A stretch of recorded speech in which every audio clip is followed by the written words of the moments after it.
Chapter 81 comparison से कहीं ज्यादा सुंदर। जैसे ही आशीष ने वो मेलोड्रामेटिक अंदाज में आरती से ये बात कही, पीछे से खुसफुसाहट शुरू हो गई। किसी ने कहा, हाउ स्वीट एंड रोमांटिक।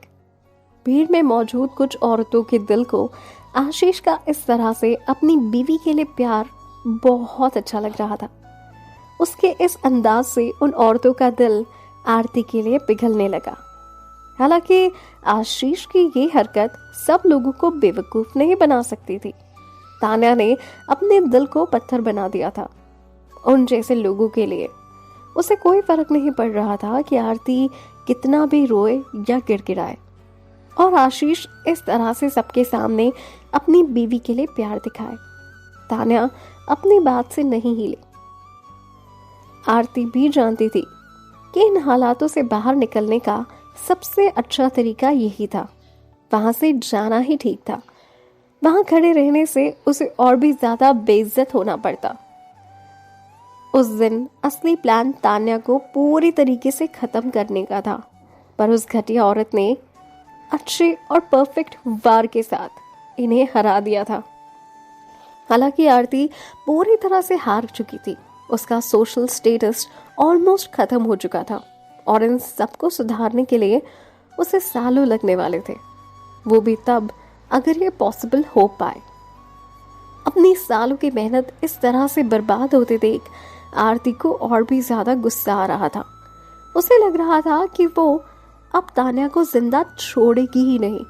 वो इन सारी चीजों का बदला कुछ इस तरह से लेगी कि तान्या पल पल तड़पेगी। पुलिस के साथ बाहर जाते हुए भी वो तान्या को ही घूर रही थी। उसके घूरने से मानो ऐसा लग रहा था कि अब वो तान्या को चैन से जीने नहीं देगी। आशीष ने भी उसी नजर से तान्या को देखा। ऐसा लग रहा था मानो वो किसी वॉर का ऐलान कर रहे हो, और वो तभी खत्म होगा जब तान्या मर जाएगी। तान्या को उससे कोई फर्क नहीं पड़ रहा था। आज उसने उन दोनों की बैंड बजा दी थी, और वो दोबारा ऐसा करने के लिए फिर से एक बार तैयार थी। आशीष के जाने पर तान्या भी जाने लगी। तभी आदित्य ने उसे पीछे से रोकते हुए कहा, तान्या। वो उसके लिए केयर दिखाते हुए कहता है, मैं तुम्हें केयरफुल होने के लिए अलर्ट करना चाहता हूँ। आशीष को बिल्कुल भी सीधा मत समझना। वो उस दिन जरूर जीत गई होगी, पर ये लड़ाई अभी खत्म नहीं हुई है, और ये तान्या के लिए बिल्कुल भी अच्छा नहीं था, क्योंकि उसके पास वो सबसे इम्पोर्टेंट चीज नहीं थी जो आशीष के पास थी, और वो थे रिसोर्स, यानी कि उसके बड़े बड़े लोगों से जानकारी, रिलेशन और उन्हें यूज करने का तरीका। उसकी ये बात सुनकर तान्या जाने से पहले उससे बोल कर गई, थैंक्स, मुझे पता है। उसको ऐसे जाते हुए देख आदित्य को उसी पल एहसास हुआ कि तान्या उसकी सोच से भी ज्यादा खूबसूरत है। उसकी खूबसूरती सिर्फ सुंदरता ही नहीं, बल्कि उसकी स्ट्रेंथ भी है। उसकी खूबसूरती में कोई भी अंधा हो सकता था। ऐसा सिर्फ आदित्य को नहीं लग रहा था, बल्कि ये सोच डॉक्टर कार्तिक और वहां मौजूद बहुत सारे लोगों की थी। जब भी वो उस बर्थडे सेलिब्रेशन के बारे में सोचते, एक खूबसूरत रेड ड्रेस पहने एक औरत उनके दिमाग में ऑटोमेटिकली आ जाती। उनकी दोबारा मुलाकात के बाद ये पहली बार था जब अनु तान्या की प्रेजेंस से बुरी तरह से हिल चुकी थी। तभी वो अचानक आदित्य के पास आई। उसके कानों में धीरे से कहने लगी, आदित्य, ये सब बहुत स्केरी था। तान्या ऑलमोस्ट जेल जाने वाली थी, पर अच्छा हुआ लास्ट मोमेंट पे वो इनोसेंट प्रूव हो गई। पर ये बात समझ में नहीं आ रही कि अपने बेटे की बर्थडे पार्टी में वो पेन रिकॉर्डर लेकर क्यों आई थी।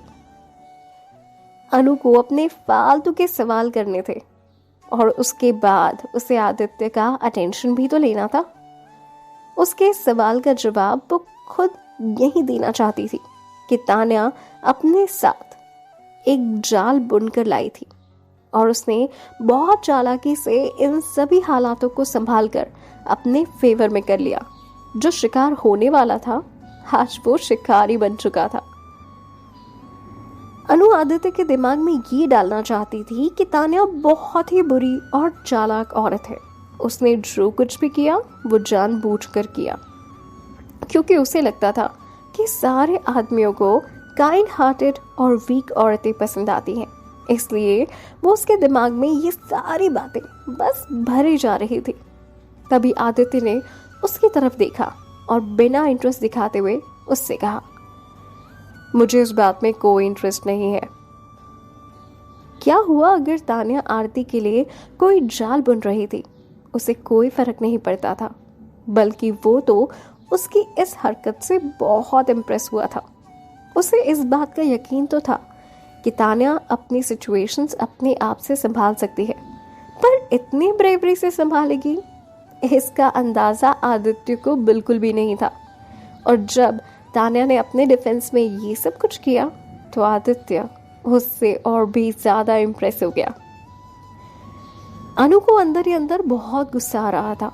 उसने सोचा कि आदित्य का उससे कहने का मतलब तान्या थी, और वो तान्या की इस बात से इम्प्रेस हुआ था।